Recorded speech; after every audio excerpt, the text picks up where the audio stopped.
இப்போ உங்களோட அடுத்த டார்கெட் துருவ நட்சத்திரம் தான். ரெட் ஜெயின் மூவிஸ் தயாரிப்பில் ஜெயம் ரவி நடிக்கும் காதலிக்க நேரமில்லை வரும் ஜனவரி 14 முதல் திரையரங்குகளில். மிஸ்டர் கோல்ட் கடலை தான் வாங்குறேன். ஏன் தெரியுமா? சாதாரண ஆயிலை விட சமையல் டேஸ்டாவும் இருக்கும், ஹெல்தியாவும் இருக்கும். தமிழரின் பாரம்பரிய திருவிழாவை கொண்டாடுவோம் புத்தாடை பொங்கலோடு. The Chennai Silks, let the celebrations begin. Vidaamuyarchi இப்போ அது கடைசி நேரத்தில் கிட்டத்தட்ட ஒரு 10 நாளைக்கு முன்னாடி தான் இது வந்து நாங்கள் போஸ்ட்போன் பண்ணுறோம் அப்படின்ற அந்த விஷயம்லாம் சொல்கிறாங்க. அதை நீங்கள் எப்படி பார்க்குறீங்க ஒரு ப்ரொடக்ஷன் சைடாக இருந்து பார்க்கும்போது? அவங்களும் முடிந்த அளவுக்கு முயற்சி பண்ணாங்க. எப்படியாவது பொங்கலுக்கு கொண்டு வரணும், ஒரு நல்ல ஹாலிடேஸ் பீரியடாக இருக்குது அப்படின்னு ட்ரை பண்ணாங்க, வரல. இப்போ பார்த்தீங்கன்னா நேற்றுக்கே சென்சர் பண்ணிட்டாங்களே படத்தை. ஸோ இனி இப்போ ஒரு வருஷம் கழிச்சு அஜித் அவர்களின் படம் ரிலீஸ் ஆகுது.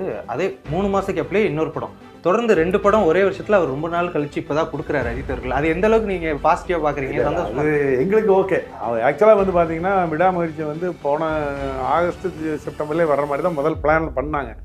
அது படத்தினுடைய ஷூட்டிங் டிலே, அது நிறைய இவர் அந்த ரேஸ்க்கெலாம் போயிட்டு வந்துட்டு இருந்தார். இப்படியெல்லாம் கொஞ்சம் அப்படி இப்படி டிலே ஆகிடுச்சு. அதனால் 2 படம் அட் டைமில் வர மாதிரி ஆகிப்போச்சு. நான் இந்த வருஷம் 2025 அஜித் ரசிகர்களுக்கும் கொண்டாட்டேன்னா பெரிய ஸ்டார் நடிச்ச எல்லா படமும் சுமாராக போச்சு. 2 படம் தான் பரவாயில்லாமல் போச்சு. ஒரு கோட்டு ஓகே, அமரன் நல்ல பெரிய ஹிட் ஆச்சு. இப்போ வேட்டையன் மாதிரியான படங்கள் அது பெரிய அளவில் போகலையா? கண்டிப்பாக போகலை. சங்கர் அவர்கள் படம் தெலுங்குல டைரக்ட் படம் பண்ணுறாரு. இங்கே எப்படி சார் வரவேற்பு? சங்கர டப்பிங் படம் தான் அப்படின்னு சொல்கிறாரு. அதனால் அந்த அளவுக்குள்ள பெரிய புக்கிங் நம்ம சொல்ல முடியாது. இப்போ மதகஜராஜா கிட்டத்தட்ட 12 வருஷம் கழிச்சு ரிலீஸ் ஆகுது. பார்க்கறதுக்கு எந்த அளவுக்கு சார் குவாலிட்டி மெயின்டைன் பண்ணியிருக்காங்க? சூப்பராக மெயின்டைன் பண்ணியிருக்காங்க. நான் தான் 15 நாளைக்கு முன்னாலேயே நான் பார்த்ததுக்கப்புறம் ரொம்ப நல்லா இருக்கிறதுனால தான் இப்போ எல்லாருமே நாங்கள்லாம் இறங்கி வேலை செஞ்சு அந்த படத்தை ரிலீஸ் பண்ணுறது கொண்டு வந்து ரொம்ப இன்னைக்கு தேதி கனெக்ட் ஆகும். சார் இப்போது மதகஜராஜா மாதிரி நிறைய படங்கள் இந்த மாதிரி பெண்டிங்கில் இருக்குது சார். இந்த படங்களில் உங்களுக்கு ஓரளவுக்கு தெரியும்ல சார், இப்போ இந்த படம் வந்தால் நல்லாயிருக்கும், இதை ரிலீஸ் கொண்டு வரலாம் அப்படின்ற மாதிரி நீங்கள் நினைக்கிற படங்கள் ஏதாவது இருக்கு? இப்போ துருவ நட்சத்திரம்லாம் நாங்கள் கண்டிப்பாக கொண்டு வரணும்னு பார்த்தா வேலை செஞ்சு இப்போ மதகஜராஜா ரிலீஸ் ஆகிடுச்சு இல்லைங்களா? இப்போ உங்களோட அடுத்த டார்கெட் துருவ நட்சத்திரம் தான். வணக்கம் சார். வணக்கம். எப்படி சார் இருக்கீங்க? நல்லா இருக்கு சார். இப்போது இந்த 2025 எந்த அளவுக்கு எதிர்பார்ப்போடு இருக்கீங்க? அதாவது சினிமாவிலேயே 2024 புது மாறுதல் வந்துருச்சு. எப்படின்னா பெரிய நடிகர்கள் படத்தை காட்டிலும் கண்டென்ட் நல்லா இருக்கிற படம் தான் ஓட வைக்கணும் அப்படின்னு மக்கள் முடிவு எடுத்துட்டாங்க. அது 2024 நம்மளுக்கு தெரிஞ்சிருச்சு. எந்த பெரிய நிறுவனம் சரியாக ஸ்கோர் பண்ணல. எல்லாம் ஒரு லப்பர் பந்து, ஒரு கருடன், ஒரு மகாராஜா, அரண்மனை 4 இந்த மாதிரி டைப் படங்கள் தான் போனது பெரிய ஹிட் ஆச்சு ஒழிய பெரிய ஸ்டார் நடித்த எல்லா படமும் சுமாராக போச்சு. 2 படம் தான் பரவாயில்லாமல் போச்சு. ஒரு கோட்டு ஓகே, அமரன் நல்ல பெரிய ஹிட் ஆச்சு. இந்த இவ்வளோ தான். அந்த மாதிரி இப்போ மக்கள் என்ன மலையாள சினிமா மாதிரி தமிழ் சினிமா ஆகிடுச்சு. நல்ல படமாக இருந்தால் தான் நாங்கள் பார்ப்போம், எங்களுக்கு எந்த பெரிய நடிகரும் வேணுங்கிறது இல்லை அப்படிங்கிற ஒரு மென்டாலிட்டிக்கு வந்துட்டாங்க. இது ஒரு ரொம்ப நல்ல குட் சைன் 2024. இந்த 2025 இது தொடரணும்னு நான் நினைக்கிறேன். இப்போ வேட்டையன் மாதிரியான படங்கள் அது பெரிய அளவில் போகலையா? கண்டிப்பாக போகலை. பெரிய படங்கள் வந்து எதுவுமே போகல சரியா. பெரிய படங்கள் இப்போ 2024 ரிலீஸ் ஆன பெரிய படங்கள் இந்த 2 படத்தை தவிர்த்து மேலே எல்லாம் ராயனெல்லாம் சொன்னீங்கன்னா பிரேக் ஈவன் வந்திருக்கும், அவ்வளோதான். ஒரு பெரிய இதாக சொல்ல முடியாது, அதெல்லாம் ஹிட்னெல்லாம் சொல்ல முடியாது. அந்த மாதிரி இருந்துட்டு இருந்து 2024. சார் இப்போ இந்த பெரிய படங்களுக்கெல்லாம் ரொம்ப நாளுமே இப்போ தியேட்டர் ஓனர்ஸ்டெல்லாம் நம்ம கேட்கும்போது கடைசி வரைக்குமே ஷேர் பேசிகிட்டு இருக்கோம், அதனால் இன்னும் முடிவாகலை, பெரிய அளவுக்கு அவங்க எதிர்பார்க்குறாங்க பர்சன்ட் அந்த மாதிரியெல்லாம் சொல்லிட்டு இருக்காங்க. எதன் அடிப்படையில் சார் படம் வரத்துக்கு முன்னாடியே அந்த பெரிய ஹீரோஸ் படங்களுக்கு இந்த மாதிரி ஷேர்லாம் வந்துட்டு உங்களுக்கு கம்மி எங்களுக்கு அதிகம் அப்படின்ற அந்த அளவு பேசுறதெல்லாம் நீங்கள் எப்படி பார்க்குறீங்க? இல்லை, இது ஆரம்ப காலத்துலேருந்து இப்படி தான் இருந்துட்டு இருக்கு சினிமா. எப்பவுமே என்ன வேணும்னு சொல்லி எம்ஜிஆர் சிவாஜி காலத்தில் அப்படி தான், ரஜினி கமல் காலத்துலேயும் அப்படி தான், எல்லா பக்கம் அப்படி தான். பெரிய ஸ்டார் படம்னா தியேட்டர் சைடில் முதல்ல வந்துட்டு டிஸ்ட்ரிபியூட்டருக்கு 60% கொடுப்பாங்க, இல்லாட்டி 65% கொடுப்பாங்க. செகண்ட் வீக் 60, தேர்ட் வீக் 55, இன்னும் 50 அந்த மாதிரி இருந்துட்டு இருக்கோம். இது ஆரம்ப காலத்துல இன்னைக்கு புதுசாக வந்த நடைமுறையா அல்லது இது ரொம்ப வருஷமா இப்படித்தான் இருக்கு. இப்போ ஒரு மாற்றம் ஏற்பட்டிருக்குன்னு சொல்றீங்களே சார், இதுக்கப்புறம் அது எப்படி இருக்கும் சார்? கண்டென்ட் படங்களுக்கு முக்கியத்துவம் தராங்க. கண்டென்ட் நல்லா தான் சொல்லுங்க. சின்ன படங்கள் ஓடாமல் இருந்துச்சுன்னா தான் தியேட்டர்காரருக்கு ப்ராஃபிட்டபிளாக இருக்கும். ஏன்னா சின்ன படங்களுக்கு நாங்கள் 50-50 தான் கொடுப்போம் எப்பவுமே. ஒரு 200 கோடி ரூபா படம் இருந்துன்னு சொல்லிட்டோம், அந்த படத்துக்கு நாங்கள் 65% கொடுத்தோம்னு சொல்லிச்சுன்னா, அதே படம் ஒரு 5 கோடி ரூபா படம்னு சொல்லிட்டோம், நாங்கள் 50% தான் கொடுப்போம் அதுக்கு. ஸோ அப்போ தியேட்டர்காரருக்கு ப்ராஃபிட் தானே, 50-50 ஷேரில் வருது இல்லை. அதனால சின்ன படம் ஓட வரைக்கும் தான் தியேட்டர்காரருக்கு ப்ராஃபிட்டபிள். சார் இப்போ இந்த வருஷத்தில் ஆரம்பத்தில் எல்லாருமே ரொம்ப எதிர்பார்த்த படம்னா விடாமுயற்சி. இப்போது அது கடைசி நேரத்தில் கிட்டத்தட்ட ஒரு 10 நாளைக்கு முன்னாடி தான் இது வந்து நாங்கள் போஸ்ட்போன் பண்ணுறோம் அப்படின்ற அந்த விஷயம்லாம் சொல்கிறாங்க. உங்களுக்கு முன்னாடியே தெரியுமா, இல்லை இந்த விஷயம் அதை நீங்கள் எப்படி பார்க்குறீங்க ஒரு ப்ரொடக்ஷன் சைடாக இருந்து பார்க்கும்போது? அதாவது அவங்களும் முடிந்த அளவுக்கு முயற்சி பண்ணாங்க, முடியல. அவங்களால வந்து சொல்கிற மாதிரி விடாமுயற்சி தான் அந்த படத்தை பொறுத்தளவில். எப்படியாவது பொங்கலுக்கு கொண்டு வரணும், ஒரு நல்ல ஹாலிடேஸ் பீரியடாக இருக்குது, ஒரு நாள் 9 நாள் லீவ் இருக்குது அப்படின்னு ட்ரை பண்ணாங்க, வரல. இப்போ பார்த்தீங்கன்னா நேற்றுக்கே சென்சார் பண்ணிட்டாங்களே படத்தை. சென்சார் பண்ணி சர்டிஃபிகேட்லாம் வந்துருச்சு. ஸோ இனி எவ்வளோ சீக்கிரம் முடியுமோ அவ்வளோ சீக்கிரம் ரிலீஸ் பண்ணிடுவாங்க. நிச்சயமாக 30ஆம் தேதி ரிலீஸ் பண்ணுவாங்கன்னு நினைக்கிறோம்.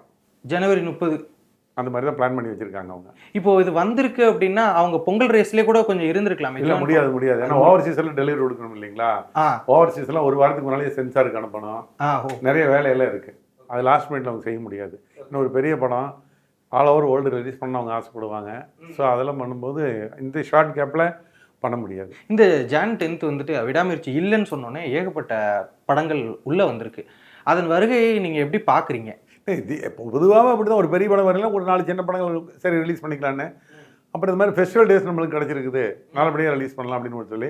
அதுலேயும் பார்த்தீங்கன்னா இப்போ வந்துருக்கு வணங்கண்ணான்னு ஒரு பாலாவுடைய டைரக்ஷனில் வந்திருக்கிற படம், ஒரு கேம் சேஞ்சர் ஒரு சங்கர் டைரக்ஷன் வந்து பெரிய படம் தான். அதுவும் பின்னால் வரக்கூடிய மதகஜராஜா ரொம்ப நாள் கழிச்சு வந்துனா கூட சுந்தர் சி பற்றி தெரியும் உங்களுக்கு, ஒரு என்டர்டெயின்மெண்ட் பிக்சர் கொடுக்கக்கூடியவர். காதலிக்கு நேரம்ல அதே மாதிரி ஒரு கிளாசிக் லவ் படம், நேசிப்பனை வருது, படங்கள் வருது.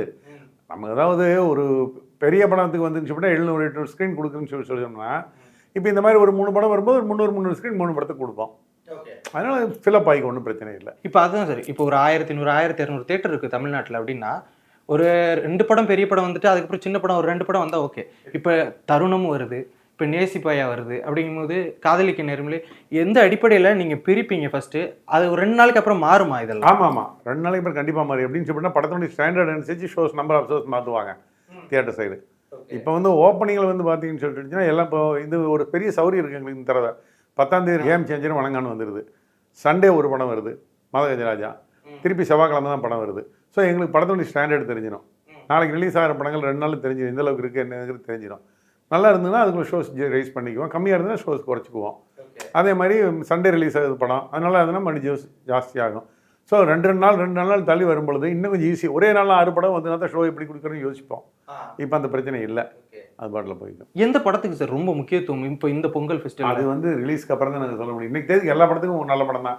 எந்த படம் வேணாலும் ஜெயிக்கலாம் இல்லைங்களா? இப்போ நாளைக்கு வந்து இப்போ இந்த 4-5 படம் வருதுல, நாளைக்கு நேசிப்பாய் ஜெயிக்கக்கூடாதா? ஜெயிக்கலாம். அதெல்லாம் யாரும் எந்த படம்னு சொல்லவே முடியாது. இது வந்து சினிமாங்கிறது வந்து எப்படின்னு சொன்னால் மக்களுடைய மனநிலை பொறுத்தது தான். நாங்கள் ஒரு படத்தை பிரமாமல் இருக்குன்னு சொல்லி போடுவோம், மக்கள் வேறு படத்தை சூப்பர்னு ஓட்டிகிட்டு போயிடுவாங்க.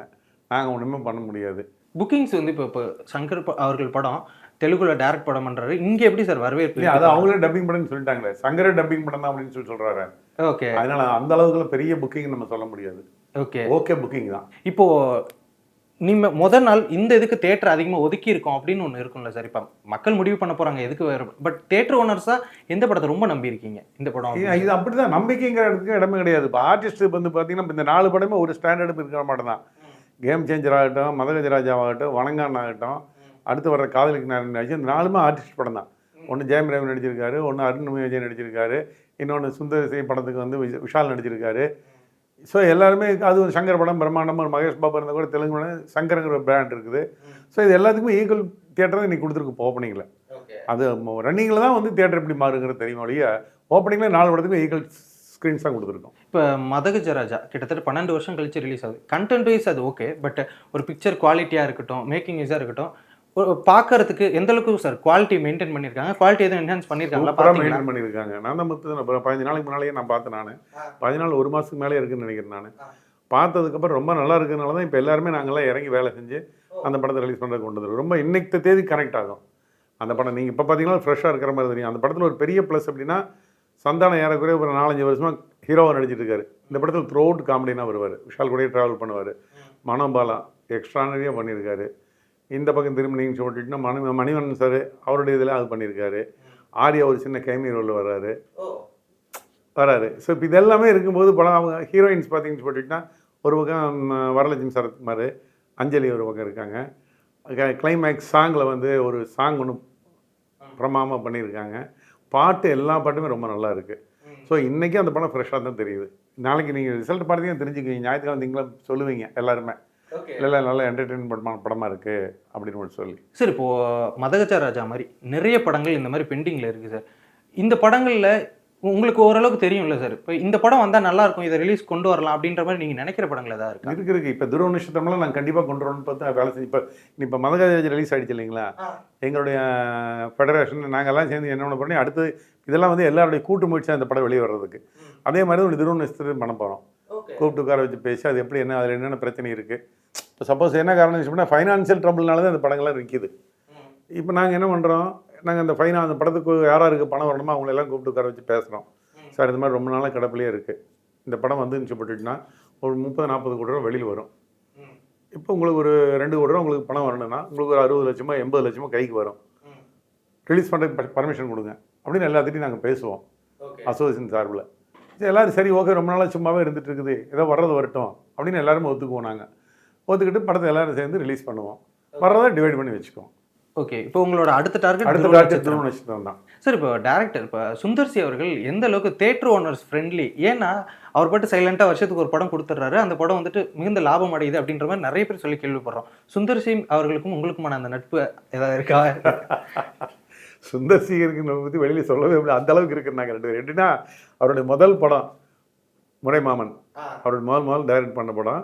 அந்த படம் நான் தான் கோயம்புத்தூர் வாங்கியிருந்தேன். அந்த படம் இங்கே குட்லக் தேட்டர் இப்போ இருக்க 4 ஃப்ரேம்ஸ் இருக்குது இல்லைங்களா, அங்கே தான் அந்த படம் முதல் பிஃபோர் ரிலீஸ் ஒரு 15-20 நாளைக்கு முன்னாலேயே கங்கா கௌரி ப்ரொடக்ஷன்ஸ் முடியாததுக்கார அந்த படம் எடுத்திருந்தாங்க. அந்த படம் ப்ரொஜெக்ஷன் நான் ரொம்ப நாள் கொஞ்சம் இடையில கொஞ்சம் படம் பண்ணாமல் இருந்தேன். அந்த டைமில் பண்ணாமல் இருக்கும்போது இந்த படம் இல்லை சார் நல்லா இருக்குது, ஃபுல் காமெடி இருக்குது, நீங்கள் வந்து பாருங்கள் அப்படின்னு சொல்லி கூப்பிட்டாங்க. அப்போ போய் முறைமாமன் போய் படம் பார்த்தேன். ரொம்ப ஹிலேரியஸ் காமெடி, ஜெயராம், கவுண்டமணி எல்லாம் அற்புதமாக பண்ணியிருப்பாங்க. அப்போ படம் முடிஞ்சதுக்கப்புறம் நான் ஒரு ப்ரொடியூசர் கேட்டேன், யார் சார் டைரக்டர் அப்படின்னு சொல்லிட்டு உடனே சுந்தர்சி கேட்டினார். சுந்தர்சி வந்து இருந்துட்டு அண்ணா நான் கோயம்புத்தூர்தாங்க அப்படின்னாரு.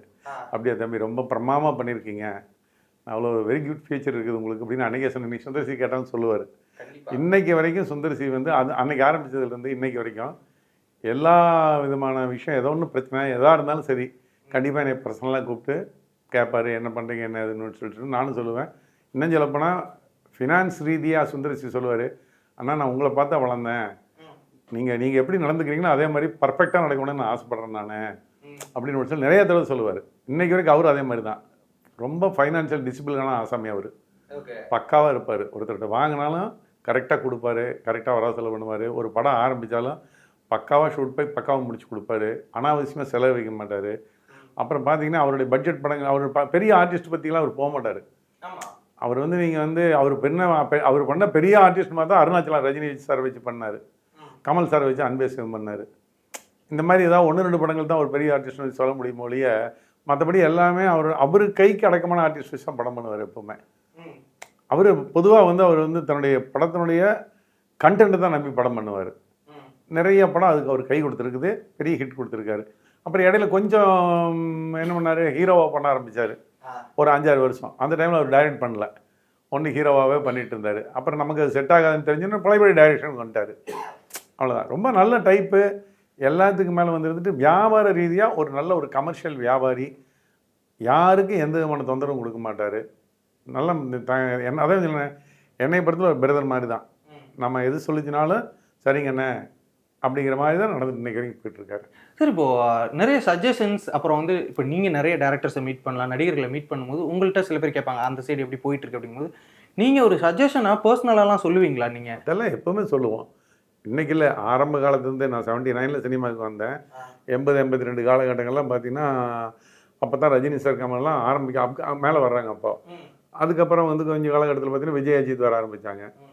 அஜித்துக்கிட்ட என்கிட்ட பெரிய க்ளோஸ் பழக்கம் ஒன்றும் கிடையாது. ஆனால் விஜய்கிட்ட சின்ன பையனாக இருக்கிற காலத்துலேருந்து எனக்கு ரொம்ப பழக்கம்.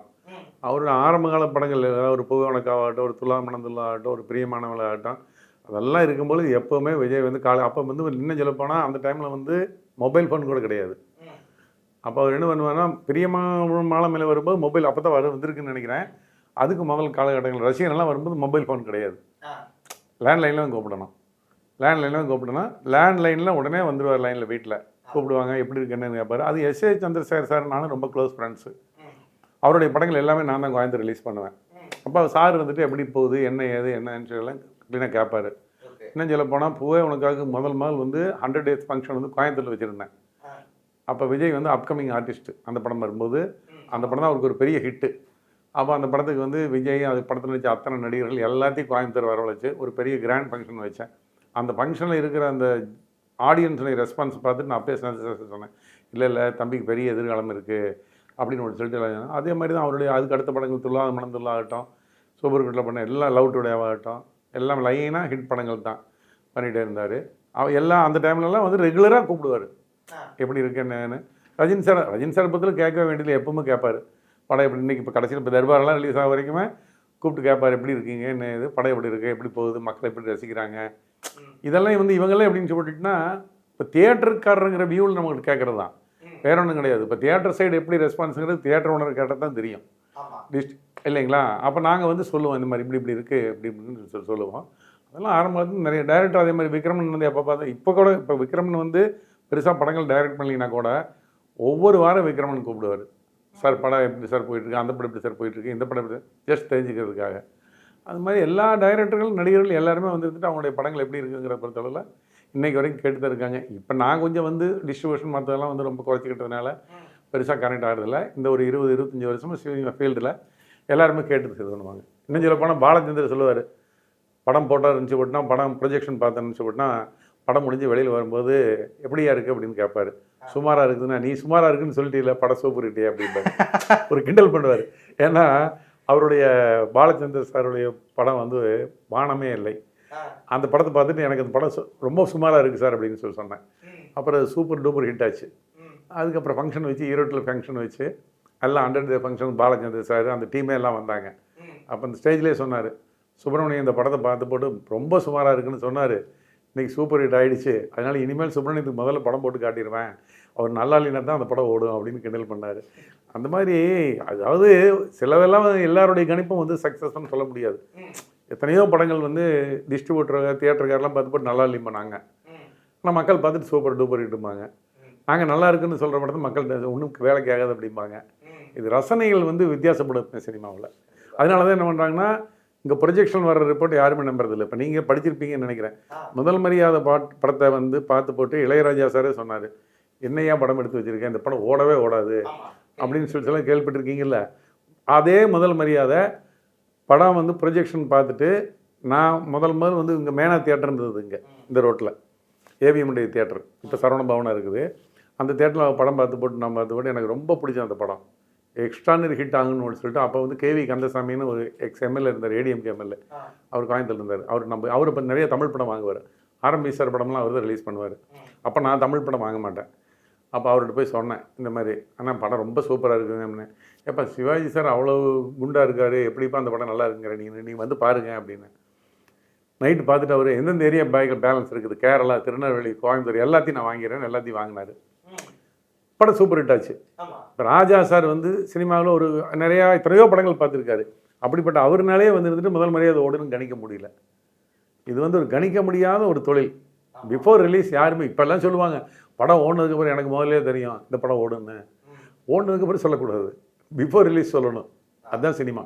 சார் இப்போ நிறைய பேர் வந்துட்டு பெரிய பெரிய நடிகர்கள்லாம் கொஞ்சம் இறங்கி எதாவது எக்ஸ்பெரிமெண்ட் பண்ணால் நல்லாயிருக்கும், கதைக்கு முக்கியத்துவம் கொடுக்குற படங்கள் அப்படின்னு சொல்லும்போது அது ஆனால் தேட்டரில் ஒர்க் அவுட் ஆக மாட்டேங்குது. இப்போ வேட்டையுமே எக்ஸ்பெரிமெண்ட் தான் ரஜினி அவர்களுக்கு, கங்குவாமே எக்ஸ்பெரிமெண்ட்டெல்லாம் பீரியாடிக்க ஒன்று ட்ரை பண்ணாங்க, அதுவும் ஒர்க் அவுட் ஆகலை. அப்படிங்கும்போது தேட்டர் ஓனர்ஸ் அதை எப்படி பார்ப்பீங்க? நீங்கள் உங்கள் ஸ்டார் இது இருக்குன்னா அதை கமர்ஷியலாகவே பண்ணுங்கள், எக்ஸ்பெரிமெண்ட் பண்ணாதீங்கன்னு நீங்கள் சொல்லுவீங்களா? அதை எப்படி நாங்கள் சொல்ல முடியும். இப்போ கமல் சார் எத்தனையோ எக்ஸ்பெரிமெண்ட் பண்ணியிருக்காரு, சக்ஸஸும் ஆயிருக்கு, ஃபெயிலியர் ஆயிருக்கு. அதனால எக்ஸ்பெரிமெண்டல் பண்ணாதே நாங்கள் எப்போ யார்கிட்டையும் சொல்ல மாட்டோம். இப்போ ரஜினி சார் எடுத்துட்டிங்கன்னா ஆரம்ப காலத்தில் அவர் வந்து எந்த விதமான எக்ஸ்பெரிமெண்ட்டுக்கு போக மாட்டார். ஒரு எக்ஸ்பெரிமெண்ட் அவருக்கு அந்த கேரியரில் எப்படின்னு சொல்லிட்டா ஒரு எங்கேயே கேட்ட குரலும் ஒரு 6லேருந்து 60 வரையும் அவருக்கு அந்த டைமில் எனக்கு தெரிஞ்சு ஒரு 30-35 வயசாக இருக்குன்னு நினைக்கிறேன் நான்.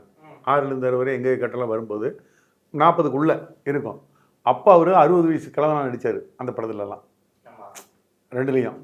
ரொம்ப ஓல்ட் ஏஜ் நடித்தார். அது ஓப்பனிங்கில் ப்ரொஜெக்ஷன் பார்த்து அந்த முதல் நாள் ரிலீஸ் அன்றைக்கெலாம் மக்கள் அந்த படத்தை என்னையா படம் இது ஒன்றும் வேலைக்கே ஆகுதுன்னு சொல்லிட்டு போனாங்க. ஆனால் 2வது நாள் 3வது நாளுக்கு அப்புறம் ஃபேமிலியில் அந்த படத்தை கொண்டாட ஆரம்பித்தாங்க. பெரிய ஹிட் ஆச்சு 2 படம். அது எக்ஸ்பெரிமெண்ட் படம் தான் அது எடுத்துட்டிங்கன்னா. ஏன்னா ரஜினி சார் அப்போ அந்த டைமில் வந்துட்டு முரட்டு காலை மாதிரி ஆக்ஷன் படம், பிரியா அந்த மாதிரி ஆக்ஷன் படம் நடிச்சிட்டு இருந்தவரை ஒரு ஃபேமிலி சென்டிமெண்ட்டில் வயசானவராக காட்டினதெல்லாம் எக்ஸ்பெரிமெண்டல் தான். பட் அது சக்ஸஸ் ஆச்சு. இந்த மாதிரி கமல் சார் படத்தை பொறுத்தவரை எத்தனையோ படங்கள் நம்ம சொல்லலாம். நாயகன் நல்லா பார்த்தீங்கன்னு சொல்லிட்டுனா அவர் சகலகலாவன் நடித்ததுக்கப்புறம் தான் நாயகன் நடிக்கிறாரு. சகலகலாவன் கமலஹாசனுக்கும் நாயகன் கமலஹாசனுக்கும் எவ்வளோ பெரிய டிஃப்ரென்ஸ் இருக்கும். ஆமாம், அந்த மாதிரி அது எக்ஸ்பெரிமெண்டல் சக்ஸஸும் ஆகும், ஃபெயிலியர் ஆகும். அப்போ சில நடிகர்கள் எக்ஸ்பெரிமெண்ட்லாம் வேண்டாமாங்க. இப்போ நீங்கள் வந்து விஜய் எடுத்துட்டிங்கன்னா அவர் ஆரம்ப காலத்துலேருந்தே ஒன்லி கமர்ஷியல் ஹீரோ தான். அவர் இந்த எக்ஸ்பெரிமெண்ட் வேலைக்கு போக மாட்டார். அஜித் அப்படி இல்லை, அவர் மாற்றி மாற்றி வெவ்வேறு கேரக்டர் பண்ணுவார். அதே மாதிரி ரஜினி ஒரு மாதிரி, கமல் ஒரு மாதிரி பண்ணுறாரு. இப்போ சிவகார்த்திகேயன் பார்த்தீங்கன்னா அவருடைய ஸ்டைலாக போயிட்டு இருப்பார்.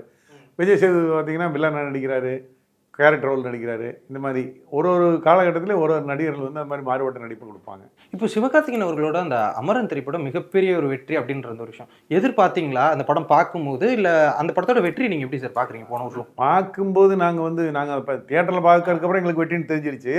பட் பிஃபோர் ரிலீஸ் இவ்வளோ பெரிய வெற்றி அடையும் நாங்கள் எதிர்பார்க்கல. என்ன காரணம், பொதுவாகவே வந்து இந்த மிலிட்ரி சம்மந்தப்பட்ட படங்கள் பெரிய ஹிட் ஆகாது. நிறையா படங்கள் மிலிட்ரி சம்மந்தம், ஏன்னா கொஞ்சம் ட்ரையாக இருக்கும். இந்த மிலிட்ரி படங்கள் வந்து பார்த்திங்கன்னா ஒரு என்டர்டெயின்மெண்ட்டாக இருக்காது. அதில் வந்து காமெடி கொடுக்க முடியாது, பெருசாக சாங் பெருசாக இருக்காது. அந்த ஆக்ஷனே பார்த்திங்கன்னா இந்த பீரங்கி, துப்பாக்கி, லோய் அந்த மாதிரி தான் இருக்குது. ஆக்ஷனு பார்டரில் இருக்கிற மாதிரி அப்படி தான் இருக்கும். அந்த மாதிரி படங்களில் வந்து இந்த படம் வந்து ஒரு பெரிய ஹிட் ஆனதுங்கிறது இந்த படத்தில் நிறைய, அதாவது ஜெயிச்சதுக்கப்புறம் அந்த படத்தில் நிறைய ப்ளஸ்கள் நம்ம சொல்ல முடியும். இப்போ எல்லாம் சொல்கிறாங்க அந்த படத்தில் சாய் பல்லவி அற்புதமாக பண்ணியிருக்குது, அது படத்துக்கு அது ஒரு வெற்றி காரணம். அப்போ கதை ரொம்ப பிரமாதமான கதை, ஒரு நல்ல லவ் ஸ்டோரி. இதோட நம்ம வந்து ஜெயிச்சதுக்கப்புறம் எப்போவுமே எல்லாமே பிரமாதமாக தான் தெரியும். கரகாட்டக்காரன் படம் ஓப்பனிங் அன்றைக்கி நான் வந்து அந்த படம் பார்த்தேன். திருப்பூரில் எங்கள் தியேட்டரில் நம்ம படம் பார்த்தோம். படம் பார்த்துட்டு நானும் எங்கள் வீட்டில் என் மிஸ்ஸஸ் 2 பேரும் தான் படம் பார்த்தேன். வெளியில் வந்து போய் நான் கேட்டேன் என் மிஸ்ஸஸ் கிட்ட, படம் எப்படி இருக்குன்னு. பரவாயில்லைங்க அப்படின்னாங்க. நான் சொன்னேன், என்ன பரவாயில்ல, என்ன ஹீரோயின் கனகா இது எப்படி இருக்குது அந்த பொண்ணு, ரொம்ப சுமாராக இருக்குது, கண்ணமெல்லாம் ஒடுக்குழுந்த மாதிரி இருக்குது, ரொம்ப சுமாராக இருக்குது எனக்கு அப்படின்னு சொல்லி சொன்னேன். அப்படிங்களா? அப்படி இல்லைங்களே, நல்லா தான் இருக்காங்கன்னு அவங்க சொன்னாங்க. படம் ஓடிச்சு. 40ஆவது நாள் 50ஆவது நாள் நான் பொள்ளாச்சி துரைஸ் தேட்டரில் போய் அந்த தியேட்டர் ஓனர்கிட்ட வந்து பேசிகிட்டு இருந்தேன் ஃப்ரெண்டாக. அப்போ அவர் சொன்னார், சார் இந்த பாங்குயில பாட்டு உள்ள ஆரம்பிக்குது சார், போய் பார்க்கலாம் வாங்க அப்படின்னு கூப்பிட்டாரு. உள்ளவே அந்த சாங்கை போய் பார்த்தேன். பார்த்தேன் அந்த பாட ஆரம்பிச்சுன்னு பார்த்தீங்கன்னா கனகா வந்து கண்ணெல்லாம் பெருசாக குண்டு குண்டா சூப்பராக இருந்தது.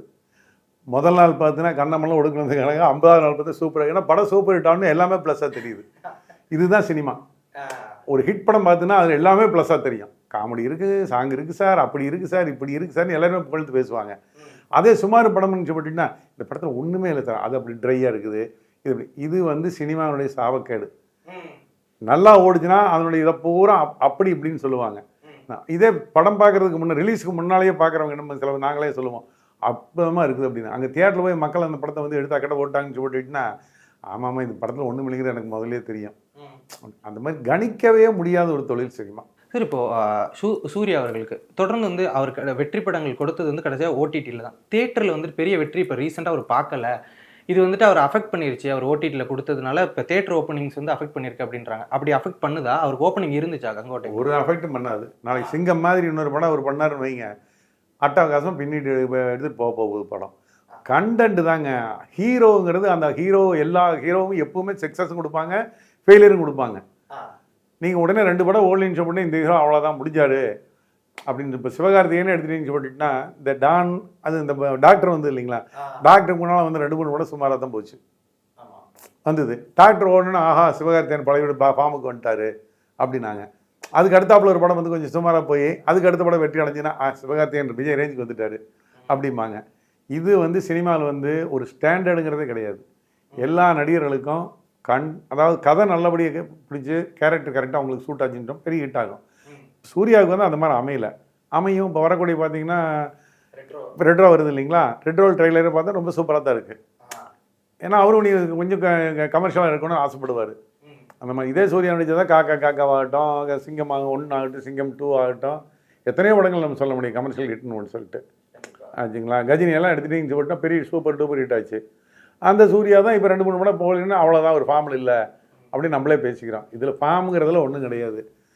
ஒன்று தான், படம் வந்து கரெக்டான கதை அமைஞ்சு கேரக்டர் மற்றது இதெல்லாம் அமைஞ்சு மக்களுக்கு பிடிச்ச மாதிரி அமைஞ்சிருச்சுன்னா அந்த ஹீரோ சக்ஸஸ் ஹீரோ ஆகிடுறாரு. அது பிடிக்கலைன்னு சொல்லிட்டுனா சுமாரான ஹீரோ ஆகிடுறாரு. இப்போ ரஜினி சார்து பெரிய படமாக வந்தது ஜெயிலர். அதுக்கப்புறம் கொஞ்சம் லால் சலாம் வந்தது. சரி ஜெயிலர் ஓடிச்சுங்கிறக்காக லால் சலாமுக்கெல்லாம் வந்துட்டாங்களா? வரமாட்டாங்க. அவங்களுக்கு லால் சலாம் பிடிக்கல, ஜெயிலர் பிடிச்சிருந்துச்சு. இது இப்படி தான் ஒரு ஆர்டிஸ்ட்டுக்குமே. சரி இப்போது 1 வருஷம் கழிச்சு அஜித் அவர்களுக்கு படம் ரிலீஸ் ஆகுது. அதே 3 மாதத்துக்கு எப்படியே இன்னொரு படம் தொடர்ந்து 2 படம் ஒரே வருஷத்துல அவர் ரொம்ப நாள் கழிச்சு இப்பதான் கொடுக்குறாரு அஜித் அவர்கள். அது எந்த அளவுக்கு நீங்க பாசிட்டிவா பாக்குறீங்க? சந்தோஷமா? அது எங்களுக்கு ஓகே, தியேட்டர் ஓனர்ஸுங்க பொறுத்தவரை ஓகே தான். பட் அவர் அந்த நினைச்ச செயல் இப்படி. அவர் ஆக்சுவலாக வந்து பார்த்தீங்கன்னா விடாமுயற்சி வந்து போன ஆகஸ்ட் செப்டம்பர்லேயே வர்ற மாதிரி தான் முதல் பிளான் பண்ணாங்க. அது படத்தினுடைய ஷூட்டிங் டிலே, அது நிறைய இவர் அந்த ரேஸ்க்கெல்லாம் போயிட்டு வந்துட்டு இருந்தார். இப்படியெல்லாம் கொஞ்சம் அப்படி இப்படி டிலே ஆகிடுச்சு. அதனால் 2 படம் அட் டைமில் வர மாதிரி ஆகிப்போச்சு. நான் இந்த வருஷம் 2025 அஜித் ரசிகர்களுக்கும் கொண்டாட்டம் தான், தியேட்டர்காரர்களுக்கு ஒரு பெரிய ஆர்டிஸ்டனுடைய 2 படம் ஒட்டுக்கா வருது, ஒரு பெரிய கலெக்ஷன் இருக்கும். இது நல்ல குட் ஷைன். சார், இப்போ தேட்டர்களுக்கான வரவேற்பு இப்போ சமீபத்தில் கூட இங்கே சென்னையில் உதயம் தேட்டர், அதுதான் வந்து மிகப்பெரிய ஒரு தேட்டராக இருந்தது, இப்பவும் இருந்துட்டு இருந்தது. இப்போ சமீபமாக அவங்க நட்டம் ஆயிட்டு இருக்கிறதுனால இப்போ அதை இடிக்க போகிறாங்க. எப்படி சார் பார்க்குறீங்க இந்த மாதிரி பெரிய பெரிய தேட்டர்கள்லாம் வந்துட்டு இதாகிறதெல்லாம்? இல்லை, நஷ்டமானதுனால அவங்க இடிக்கல. நஷ்டமெல்லாம் ஒன்று ஆனது நினைக்கிறேன். அவங்க அப்டேட் ஆக முடியல. என்ன காரணம்னா அவங்களுக்கு பெரிய ஃபேமிலி, அது யாரும் ஒரு சிங்கிள் மேன் டிசிஷன் கிடையாது. ஒரு 30-40 வருஷம் ஆன தியேட்டரில் பார்த்தீங்கன்னா குடும்பம் ஒரு 3-4 பார்ட்னர் இருந்தாங்கன்னு சொன்னால் அவங்க குடும்பம் பெருசாயிரும். அவங்க எல்லோரும் நிறைய இருக்கும்போது அப்போ அவங்க என்ன நினைப்பாங்கன்னா, இல்லை இந்த தொழிலை நீங்கள் கன்னியூ பண்ணிகிட்டு இருக்க வேண்டாம், அது சரி, ஏன்னா மறுபடியும் இன்வெஸ்ட் பண்ணுறேன்னு சொல்லிட்டு உதயம் தியேட்டர் மறுபடியும் ரெடி பண்ணுறேன்னு சொன்னால் 25 கோடி 30 கோடி போட்டால் தான் அப்டேட் கொண்டு வர முடியும். அது வேண்டியது இல்லை, நமக்கு அதை விட பெட்டர் வே வந்து இருந்துக்கிட்டு நம்ம கமர்ஷியலாக வேண்டி எல்லாம் அவங்க தனித்தனியாக தொழில் பண்ணலாம் அப்படிங்கிற மாதிரி அவங்க நினச்சிருக்கலாம். இதெல்லாம் வந்து நஷ்டத்தினால அவங்க இந்த தியேட்டர் மூடவே கிடையாது. ஒரு நஷ்டம் கிடையாது அவங்களுக்கு. அன்னைக்கு இருந்த லேண்ட் வேல்யூ இன்றைக்கி இருக்கிற லேண்ட் வேல்யூ பார்த்தீங்கன்னா எங்கேயும் இருக்குது. அன்றைக்கி வந்து ஒரு லேண்ட் வந்து ஒரு 20 கோடிக்கு விற்கிற மாதிரி இருந்துச்சு அப்படின்னா இன்றைக்கி 500 கோடிக்கு விற்கிறது. அப்போ அவங்க என்ன நினைக்கிறாங்க, இல்லை ஒரு பெரிய வேல்யூ இருக்கிற ப்ராப்பர்ட்டி, இன்னும் ஜாயின்ட் ஃபேமிலி, இவ்வளோ பெரிய ஃபேமிலியில் எல்லோரும் சேர்ந்து வச்சுக்கிட்டு அதை கொண்டு போயிட்டு இருக்க வேண்டாம், தனித்தனியாக பிரிக்க முடியாது, கொஞ்சம் கொஞ்சமாக விட்டு விற்றானா ஒருத்தருக்கு விலை கிடைக்காது. அப்போ மொத்தமாக விற்றுக்கிட்டு அவங்க வாட்டில் அந்த பணத்தை வச்சுட்டு ஒருத்தர் 2 பேர் 4 பேர் தொழில் பண்ணுவாங்க. அதில் இருக்கிற 2 பேரோட வேறு பக்கம் கூட தியேட்டர் கூட கட்டலாம், இன்னொருத்தர் ஏதாவது ஹோட்டல் வைக்கலாம், இன்னொருத்தர் லேண்ட் எதாவது வாங்கி போட்டு செய்வாங்க. அதனால எல்லாரும் ஒரு பெரிய ஃபேமிலி ஆனதுங்காட்டி தான் அவங்க அந்த மாதிரி மாற்றினாங்க ஒழிய நஷ்டத்தினால அவங்க மாற்றவே இல்லை. சார், நீங்கள் உதயம் தேட்டரில் படம் பார்த்துருக்கீங்களா? நான் சென்னையில் அனைவரும் தியேட்டரில் படம் பார்க்கக்கூடிய அளவுக்குலாம் நான் தியேட்டரில் படம் பார்த்தேன்னா அபிராமியில் ஏதோ ஒரு படமாக 2 படத்துக்கு ஈகால் 1-2 படம் பார்த்துருக்கேன். அலங்கார் இருக்கும்போது இங்கிலீஷ் படம் ஜாக்கி சான் படமெல்லாம் வரும்போது அலங்காரில் பார்ப்பேன், மவுண்ட் ரோட்டில். அப்புறம் நாங்கள் மெயினாக ப்ரொஜெக்ஷனே பார்த்துடுறோம், இல்லை மேக்ஸிமம் படங்கள் ப்ரொஜெக்ஷன் பார்த்துடுறோம். அன்றைக்கெல்லாம் இங்கே சென்னையில் எடுத்துட்டீங்கன்னு சொல்லிட்டுனா 100 ப்ரொஜெக்ஷன் தியேட்டர் இருந்தது. 100. ஆமாம், இங்கே இந்த வீதியிலே பார்த்தீங்கன்னு சொல்லிட்டுனா இந்த இடத்துல மேனா தியேட்டர் இருந்தது எதிர்த்தாப்பில், இங்கே சவேரா தியேட்டரில் ப்ரொஜெக்ஷன் தியேட்டர் இருந்தது, இங்கே மாரிஸ் ஹோட்டலுக்கு பின்னால் சுப்ரகீதன்னு 2 ப்ரொஜெக்ஷன் தியேட்டர் இருந்தது, கஸ்தூரி ரங்கன் ரோட்டில் அந்த சோழா ஹோட்டலுக்கு பின்னால் ஒரு ப்ரொஜெக்ஷன் தியேட்டர் இருந்தது. இந்த சர்க்கிள்லேயே பார்த்தீங்கன்னா ஒரு 10 தியேட்டர் இருந்தது. அந்த பக்கம் போனீங்கன்னு சொல்லிட்டுனா மூவி பேரடைஸு, மனோரமாவுடைய ஆண்டாள் தியேட்டரு, இப்படி சிட்டிக்குள்ளே பார்த்தீங்கன்னா ஒரு 100 ப்ரொஜெக்ஷன் தியேட்டர் இருக்கும். சேம்பரில் 2 தியேட்டர் இருந்தது, இன்கம் டேக்ஸ் ஆஃபீஸ் பக்கத்தில் ஒரு 2 தியேட்டர் இருந்தது. இப்படி எல்லாம் ஏகப்பட்ட ப்ரொஜெக்ஷன் தியேட்டர் இருந்துட்டு இருந்தது. படங்கள் ஓடிட்டே இருக்குது. அப்போல்லாம் எப்படின்னா இந்த திருட்டு விசிடி இந்த மாதிரி பயமெல்லாம் ஒன்றும் கிடையாது. அதனால என்ன சொல்லிட்டுனா படங்கள் ரெடியானதுன்னா ஒரு பாதி படம் ரெடியான பாதி படத்தை போட்டு காட்டுவாங்க. படம் முடிஞ்சதுக்கப்புறம் வியாபாரமாகும். இந்த மாதிரி முதல்லையே எல்லா படமும் அன்றைக்கெல்லாம் நாங்கள்லாம் வந்து ஒரு தீபாவளி படம்னா ஒரு 15 நாளைக்கு மேலே தீபாவளி படத்தெல்லாம் பார்த்துருவோம். அந்த மாதிரிலாம் ஒரு காலம் இருந்தது. இந்த திருட்டு விசிடெல்லாம் வர ஆரம்பிச்சுக்கிற பயந்துக்கிட்டாங்க எல்லாருமே. ப்ரொஜெக்ஷன் போட்டால் ஏதோ ஒரு விதத்தில் யாரோ ஒரு கேமரா வச்சு எடுத்துருவாங்க, வெளியில் போயிடுச்சுன்னா நமக்கு பெரிய பிஸ்னஸ் லாஸ் ஆகுன்னு சொல்லி தான் இந்த ப்ரொஜெக்ஷன் கொஞ்சம் கொஞ்சமாக குறை ஆரம்பிச்சு ப்ரொஜெக்ஷன் தியேட்டர் போகிறோம் 1 by 1 கன்வெர்ட் ஆகி இப்போ எனக்கு தெரிஞ்சு ஒரு 10 தியேட்டர் இருக்குதுன்னு நினைக்கிறேன். ப்ரொஜெக்ஷன் தியேட்டர் அந்தளவுக்கு குறைஞ்சி வச்சு. சரி, இப்போது ஒரு டைமில் இப்போலாம் வந்துட்டு டியூரேஷன் ரொம்ப இருந்தால் பெருசாக படம் ரீச் ஆகாது, ஓடாது அப்படின்னு சொல்லிட்டு இருந்தேன். இந்த டைமில் புஷ்பா 2 வந்துட்டு கிட்டத்தட்ட 3 மணி நேரம் 25 நிமிஷம் அந்த படம் ஓடிச்சு, மிகப்பெரிய வெற்றி அடைஞ்சிச்சு. இப்போது 20 நிமிஷத்தை எக்ஸ்ட்ராக்கி 3.25 மணி நேரமாக அந்த படத்தை ரிலீஸ் பண்ண போகிறாங்க அப்படின்ற மாதிரி சொல்கிறாங்க. இதை நீங்கள் எப்படி பார்க்குறீங்க? இப்போ இதை பார்த்துட்டு அது இங்கே தமிழ் ஆடியன்ஸுக்கு செட் ஆகுமா, இல்லை தமிழ் சினிமா டேரக்டர்ஸ்க்கு அது செட் ஆகுமா, மறுபடியும் அந்த மாதிரிலாம் அதிக டியூரேஷனுக்கு எடுத்துருவாங்கன்னு நீங்கள் நினைக்கிறீங்களா? இல்லை, இது இப்போ நேற்றுக்கு வந்து இது கிடையாது.